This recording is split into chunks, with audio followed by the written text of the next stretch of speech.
Ladies and gentlemen, Loki here, back at it again with another YouTube video. With the release of Hoshimi Miyabi and the relaunch, aka the soft reset of Zenless Zone Zero, Prydwen did a relaunch of their own, revamping parts of their tier list and making a bunch of changes. Will Miyabi stand at the top as the honored one? Let's jump right into it. Now, it's actually interesting because I kind of predicted this. I predicted this in my previous video, except I cut that part out. Just trust me on that. I mentioned that this tier list was going to change drastically because Miyabi is sort of like a hybrid, right? Of course, she can use anomaly proficiency, but she's also like a crit DPS. And with the release of this character, I was wondering what was going to happen with the tier list. A lot of changes have been made. First off, pure DPS role has been removed from the tier list. Anomaly DPS has been removed from the tier list. Now we just have DPS. We still have stun, support, and that is it, right? So when it says the major influence of rating is their character damage output with the best possible team and ability to achieve max star ratings or above in Ching Yi defense. No surprise to anyone here, Miyabi stands at the top as the honored one. It is a little interesting seeing Yanagi, Bernice, and Jane Doe a tier under her, but it does make sense. If you own this character, you understand why that is. The gap between them is that, right? So she also has charge, disorder, quick swap, and shatter. Obviously the shatter, the disorder, you guys understand what that means. But as far as like quick swap, she's a character who has like very long animations, although she does get like a ton of iframes from a lot of those animations. But you can swap to another character. Let's say you use your you have 6 stacks, you charge your basic attack, you could swap to Yanagi, build up some stacks so you can get the 2 orbs of the disorder for your next 6 stacks going in. So you can do like intricate things like that. I do think Miyabi, Yanagi, any Miyabi Yanagi team does require more thought than any other team in this game, just because you have to manage stacks, right? If you're playing optimally, you can just press buttons and get away with it. But obviously if you're doing like tower or something, you probably want to play as optimally as possible, so you're not just getting you want to minimize your time on field, and the way to do that is just to make sure you're maximizing your damage. So that's why I do bring that up. And the way you do that is just making sure you're not overcapping on stacks. Let's say for instance you have like 5 stacks, right? If I trigger a disorder, that's a waste of 1 stack because it's going to give me 2, but I can only obtain 1. So what do I do in this situation? I do something that gives me 1 stack, which is just build up her next ice fire. That's going to get you your 6 stacks, and then you can pop your charge attack. I was going to say something else, but use your charge attack, swap to Yanagi, and then do your like disorder. So it is a bit intricate, plus you have to keep up Yanagi's res pin buff by just using her skill. So there's a lot going on. If you're running Miyabi Yanagi Rina, then you also have to make sure you're keeping maximum uptime on the dolls. Speaking of Rina has gone up to tier 0.5. I'm actually happy to see this. There was a point, I don't remember exactly, I think it was like I think she was T2. I think they had her in T2. It might be 1.5, but I want to say it was T2, which is a while to me, but it makes sense.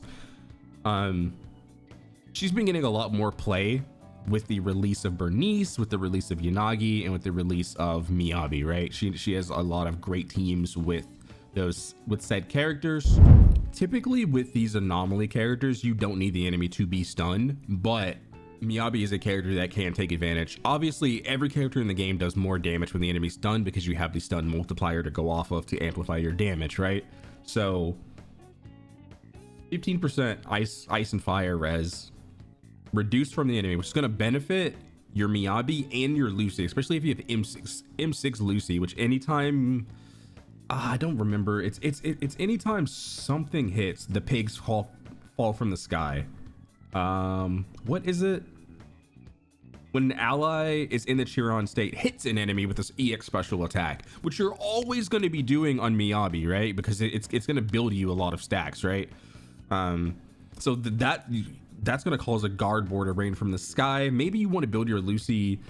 I think you probably do want the new set regardless. I don't know if that's been updated or changed yet on here. Yeah, so even before, like the moment I saw this set, I was like, that's what you run on Lucy. It's going to be her #1 best set, even over Swing Jazz. Swing Jazz is still really good, but obviously this is massive.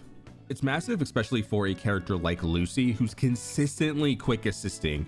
It's like the most brain dead quick assist ever, right? Which is why it has the tag easy. If you go back to this, it has easy next to it because it's a very simple team to play. Because any team that prompts you to swap and gives you that free swap in, it's going to be a lot easier to play, right? Whereas when you have to manual things, it's a lot harder to play. I was running this team just for fun.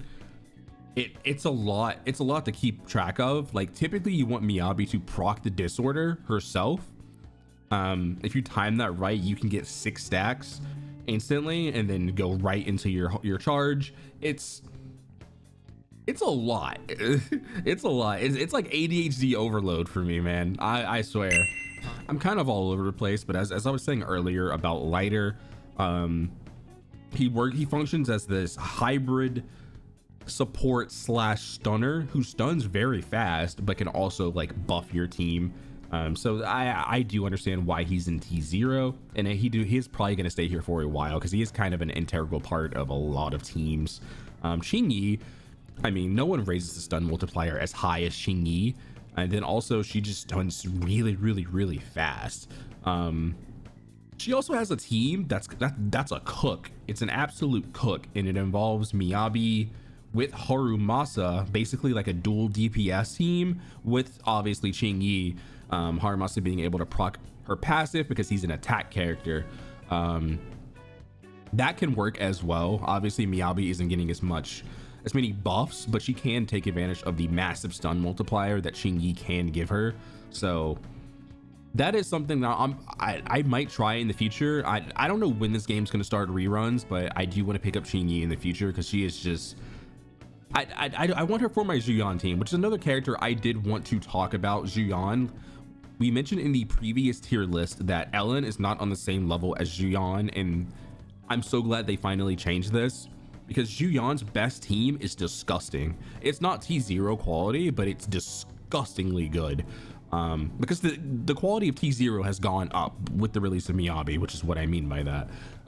So with Zhu Yuan has Nicole on her team, who's giving her a massive 40% defense shred, right? And then a 230 to 280% stun multiplier as well with Ching Yi as her stunner.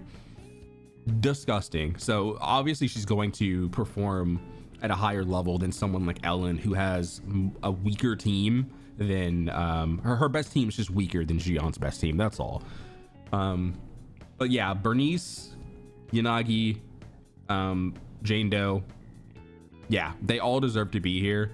Now, yeah, it's interesting. It's interesting because in the Miyabi Yanagi team, Yanagi works as kind of a support for Miyabi, while also she's like a support like / sub DPS, but the support part of her is the disorder in her kit because she's helping Miyabi get stacks. It's interesting. I don't know if maybe they give her a tag or something in the future saying like support, but like I don't know. It's interesting because there's also different teams as well to where, hold on, there's one where Miyabi gets on. Okay, so this team, the Caesar team. With the Caesar team, Yanagi has more on-field time, right, than Miyabi. With this team, Miyabi has more on-field time than Yanagi. The reason being is because with Caesar, all you do on Caesar is you just pop your shield, right? You pop your shield, you get your 1000 attack and your defense shred, or your 25% vulnerability shred. and then you're essentially on fielding Yanagi for a while. Like you'll probably start the battle off skilling with Miyabi, right? Get a couple stacks skilling. You start with 3, and then you're gonna be on Yanagi until the lightning anomalies built up, so then you can proc repeated disorders, right? With Rena's helping you build the anomaly, so you don't have to on-field Yanagi as much. Even though this team got a faster clear because Caesar's buffs are just grotesque, this is a lot more. It's a lot more comfortable. But like I said, I do think this team is better if you have Rena Sig and M1. But again, I'll have to do more testing myself. Lycan probably would have moved down if Miyabi wasn't released, just because he can function in a lot of her teams. Like a lot of people that took a break from Zenless and are coming back to pull on Miyabi just for like more fun, and they heard just how cool her gameplay was and how like just broken she was. And also the updates helped the game as well. Like it isn't just Miyabi saved Zenless Zone 0, Zenless Zone 0 saved Zenless Zone 0. So yeah, Lycan definitely deserves to sit in the 0.5 spot, just because he is going to be the free-to-play, the quote-unquote free-to-play teammate for Miyabi. So yeah. Is there anyone else I want to talk about? Haramasa. Oh, there was that controversial take I mentioned at the beginning of the video. I was talking to another content creator. You may know her in the community as Sarah. And Sarah said that she thinks Piper is over, M6 Piper's over Ellen. If you've watched any of the Zenless content on my channel, I am a massive Piper enthusiast. I didn't pull Jane. I didn't have enough pulls to get Jane, so I've built my Piper, and then I pulled Bernice, Caesar, and super solid. I still use Piper on sides that have physical weakness. Like, this character is insane. She's very, very good. And if we're going by the format with Prydwen, then Piper has better teams than Ellen at this current point in time. Because her best team, like, their criteria is in Shiyu defense. What's their best team? Her best team involves Bernice and probably Caesar, which is going to give her a massive 1,000 attack plus the vulnerability, right? And then she also doesn't have to build up as much assault herself because Caesar can assist with that. So I would actually say Piper, in my personal opinion, is a bit over Ellen. Low key, there isn't too much I disagree with on this tier list. I think out of every game on this tier list, other than like R99, this is probably the most solid tier list they have to date, where they just got it right.